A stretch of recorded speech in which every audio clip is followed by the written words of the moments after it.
Assalamualaikum warahmatullahi wabarakatuh.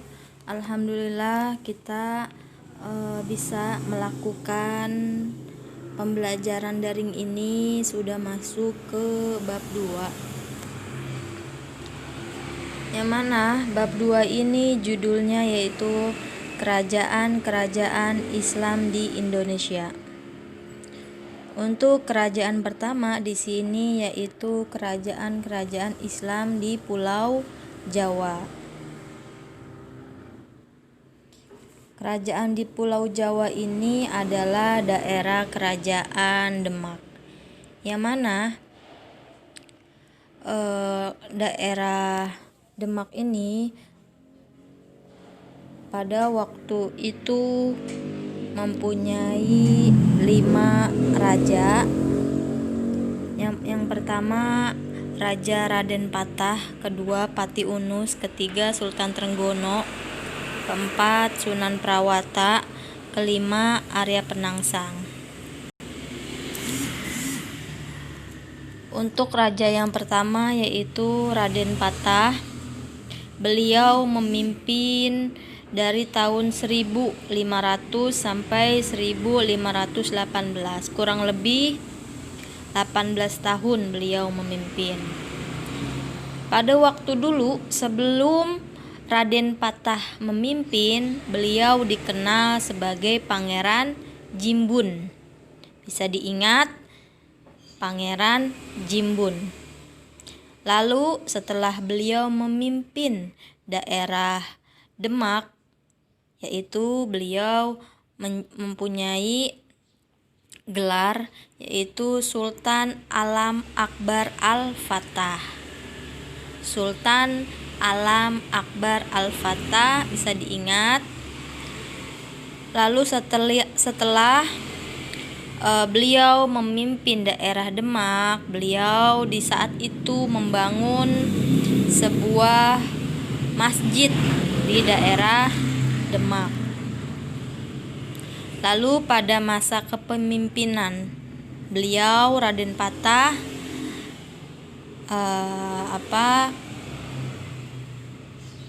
ada yang ingin mengambil Malaka, daerah Malaka, yaitu orang Portugis. Jadi orang Portugis ini ingin banget Malaka jatuh ke tangan dia. Pengen banget tuh daerah Malaka, mungkin karena banyak rempah-rempah di daerah Malaka. Jadi Portugis ingin mengambil semua aset di daerah Malaka. Pada saat itu Raden Patah gerah, kesal.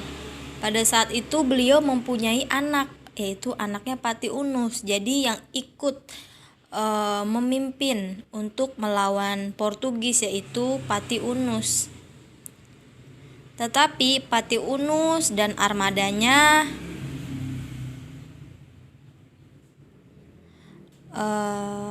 kalah.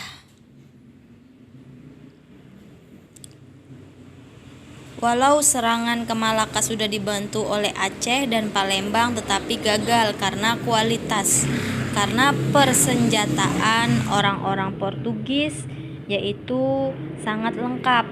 Jadi Pati Unus kalah melawan orang-orang Portugis. Mohon maaf ya, agak berisik karena emang rumahnya di depan jalanan, jadi ada suara motor. Jadi mohon bisa dimaklum.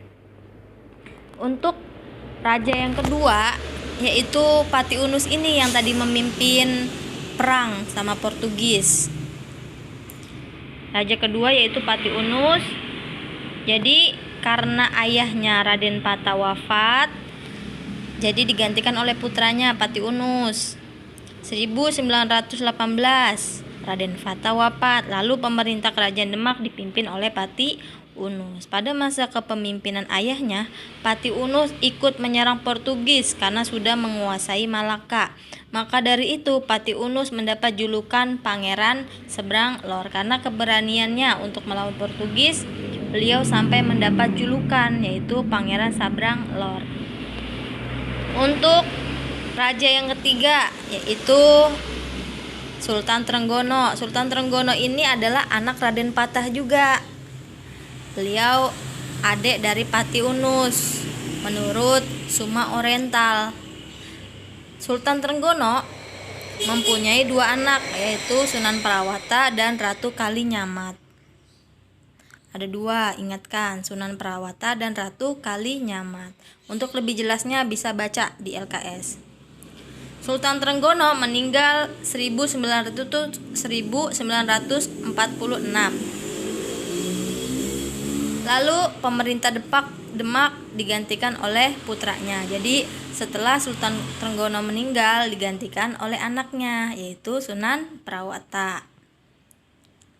Nama lahirnya Sunan Prawata yaitu Raden Mukmin. Ia cenderung sebagai ahli agama dan politik, jadi lebih menguasai ke agama sama politik Sunan Prawata ini. Lalu ia dibunuh.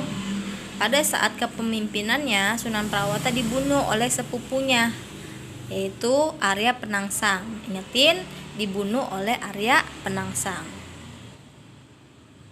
Itu menurut Babad Tanah Jawi.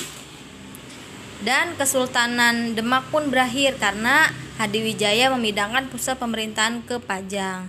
Jadi di daerah Demak ini dipindahkan ke Pajang oleh Hadiwijaya.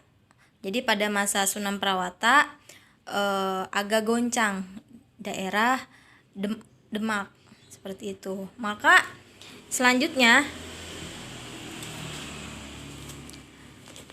Arya Penangsang ingin membangun daerah Demak lagi. Jadi pemimpin yang kelima yaitu Arya Penangsang untuk membangun daerah Demak lagi. Arya Penangsang ini adalah yang membunuh Sunan Prawata. Jadi dia sepupuan. Kalau sepupuan gimana? Berarti bapaknya Arya Penangsang ini adalah pamannya Sunan Prawata.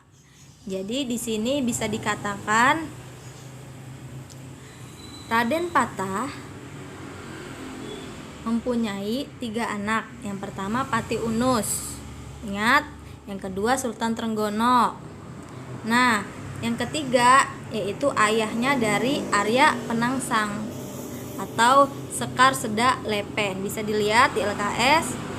Di sini tidak ada.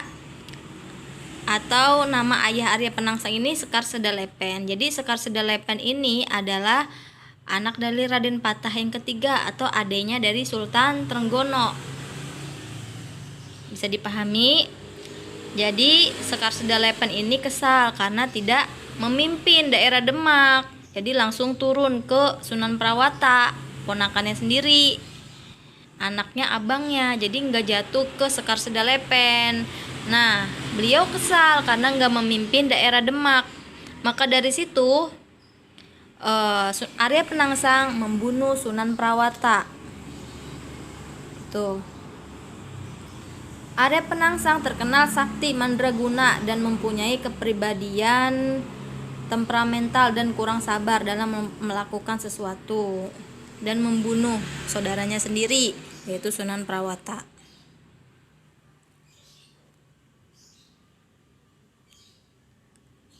Nah, di sini masa kejayaan Kerajaan Demak.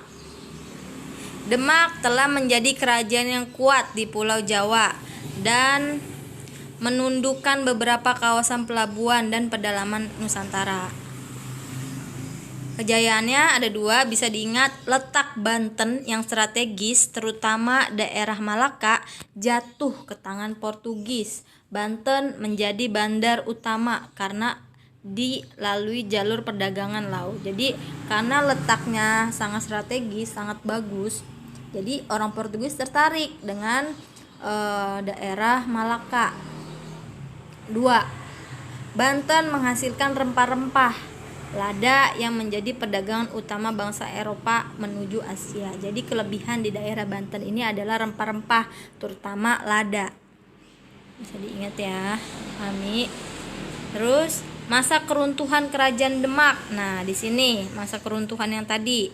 Pergantian kepemimpinan Sunan Prawata karena adik dari Sultan Trenggono yaitu Pangeran Sekar Seda Lepen yang tadi Ibu bilang, yaitu Sultan Trenggono mempunyai adik namanya Sekar Seda Lepen. Dia tidak terima kalau kepemimpinan jatuh ke anaknya Sultan Trenggono gitu. Jadi Sekar Sedalepen agak kesal karena dia nggak memimpin daerah Demak. Dan Sunan Prawata keluarga dibunuh oleh anaknya Sekar Sedalepen, yaitu Arya Penangsang. Bisa diingat ya. Jadi Raden Pata mempunyai 3 anak, yaitu yang pertama Pati Unus, kedua Sultan Trenggono. Nah, yang ketiga Sekar Sedalepen. Sekar Sedalepen ini tidak mempunyai tidak mendapatkan hak sebagai pemimpin daerah Demak. Jadi beliau marah karena tidak dapat memimpin daerah Demak. Jadi beliau marahnya ke Sunan Prawata melalui anaknya Sekar Sedalepen, yaitu Arya Penangsang. Arya Penangsang membunuh Sunan Prawata. Lalu dilanjuti Arya Penangsang. Jadi setelah Sunan Prawata memimpin, dilanjuti oleh anaknya Sekar Sedalepen. Arya Penangsang juga membunuh Pangeran Hadiri Adipati Jepara. Hal ini menyebabkan Arya Penangsang dimusuhi oleh Adipati Panggil. Akhirnya Arya Penangsang dibunuh oleh Sutawijaya, anak dari Joko Tingkir. Jadi karena beliau membunuh Adipati Panggil, akhirnya dibunuh oleh anaknya Joko Tingkir, yaitu Sutawijaya. Dan Joko Tingkir memindahkan pusat pemerintah ke Pajang. Joko Tingkir langsung memindahkan pusat ke Pajang. Untuk selanjutnya yaitu